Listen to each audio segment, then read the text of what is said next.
Emergency meeting, my film buffers. We're getting right into it. We're not stopping. We're not slowing down. I know this is the weekend. I try and take breaks. I try and slow down a little bit on the weekends. Actually, right now, I should be practicing my gin martini because, that's one of the things I wanted to do going into this year was get really good at making cocktails.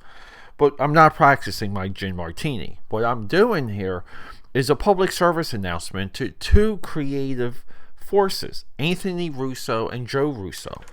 Quiet on the set. Amherst speed, sound production, take one. Action! We'd like to pretend that it's so easy to make movies.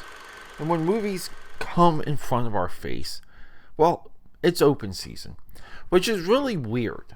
Because if we go into a museum, and I'm not making the argument that movies is art, or vice versa. I don't know if that's even the vice versa. If we go to a museum, if we go to a gallery, what's in front of our face we judge potentially through the eyes of critics, because many of us, we don't have the vernacular to look at artwork and paintings. I'm sorry, we just don't. But when it comes to a movie, even a streaming show, even a show, well, your opinion is final. And if you have the internet, well, all systems are go. What's happening with this movie now, and the reason why I'm stopping everything I'm doing. I've seen this movie twice already. The world, and by the world I mean the internet, these nasty internet critics, they're going pretty hard against this movie. A lot of the times we see articles that go viral, and they only go viral because they're paid advertising. There's revenue put into the article. But articles trashing this movie go viral, and that's a little bit of the center of the storm, the center of the hurricane, right? The core. I think if we're watching Twister, it's the core. It spins everything out of it. When I saw this movie, and I do want to get into Anthony Russo and Joe Russo in a little bit. When I first saw this movie, I didn't know what it was. I didn't know that Netflix was dropping. I was only aware that this movie was coming from articles and posts populating in my social media feeds. When I saw it was available, I immediately got excited.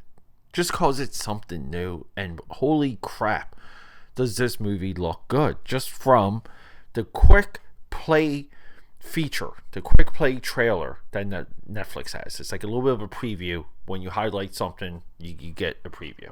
I don't know what UI, UX, I don't know what term that is. It's kind of like, it's a mouse over autoplay.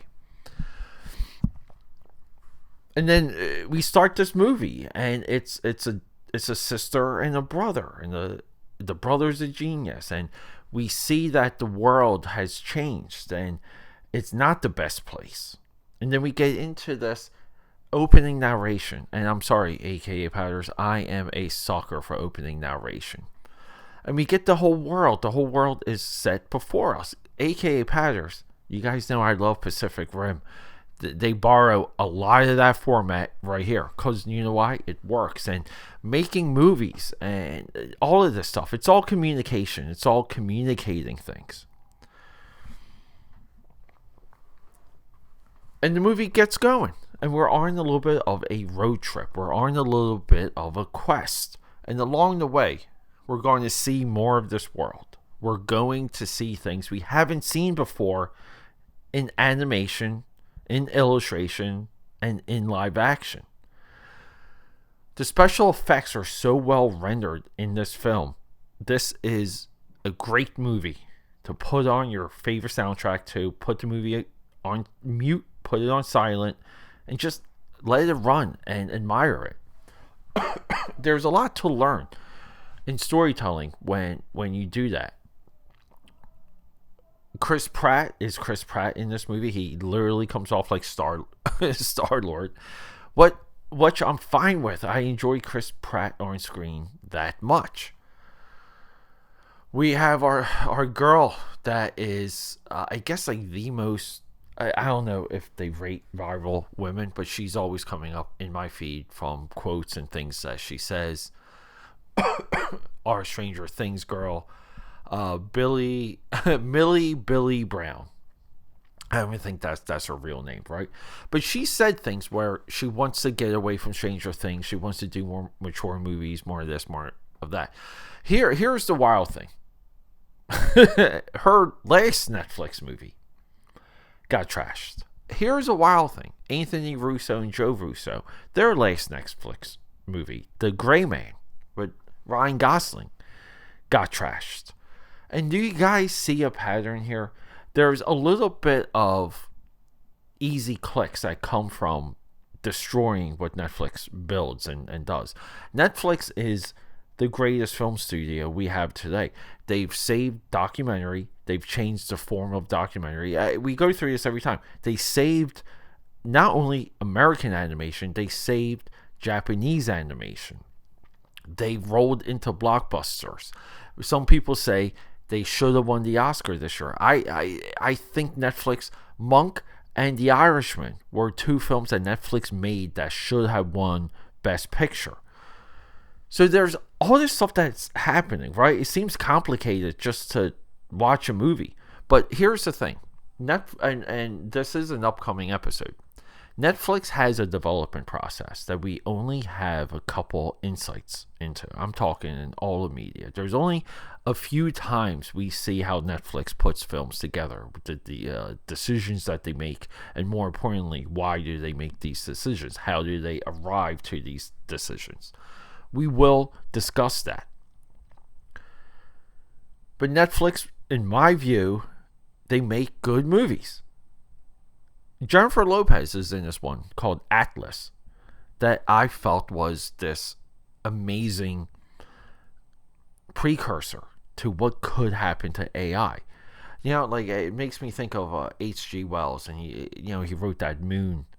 He wrote that story, or Going to the Moon, right, or something like To the Moon or The Quest to the Moon.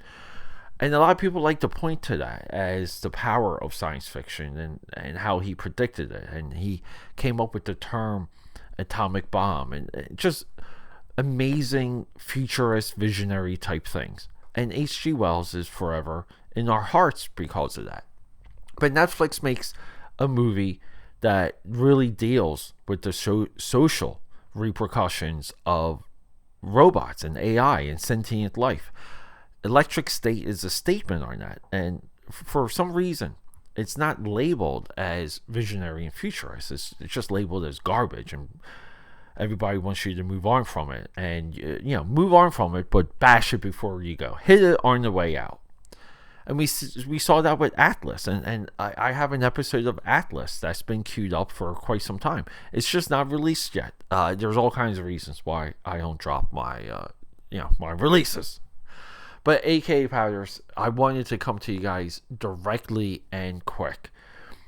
It doesn't matter what the budget for this movie was. It doesn't matter that Joe and Anthony Russo can make movies outside of Marvel films. I'm sorry. They have an Apple Plus movie that's also queued up on this podcast called Cherry, which is absolutely amazing. Sorry, I was fishing for other words because I feel like I've just been saying that too much recently. They make good movies. They make good movies outside the Marvel Universe. Extraction, they've been a part of great movies. Extraction is so fantastic. I don't know what people want sometimes, but Netflix does, and this is where we have to trust them and trust the process, because they repeatedly make movies that go viral, even in this fashion. Isn't that crazy? Like, how do they know to do that? How do they know what decisions to make? And we have to look at some of this as procurement. How do we order this? How do we get this dropped off to our doorstep? For some reason, a lot of critics, they'd rather be known to trash something than to have the ability of insight, have the ability to really look into the marrow, look into the heart of a film or production. Because if that critic goes into an art museum, They go into a gallery. They don't do that. If you go into a gallery and you see a banana taped on the wall, or you see a urinal sitting there, and the urinal maybe is broken or cracked at the corner purposely, right, by the artist and hung there, we stare at it and we question what the meaning is. But we can't do that with film, can we? Isn't that crazy?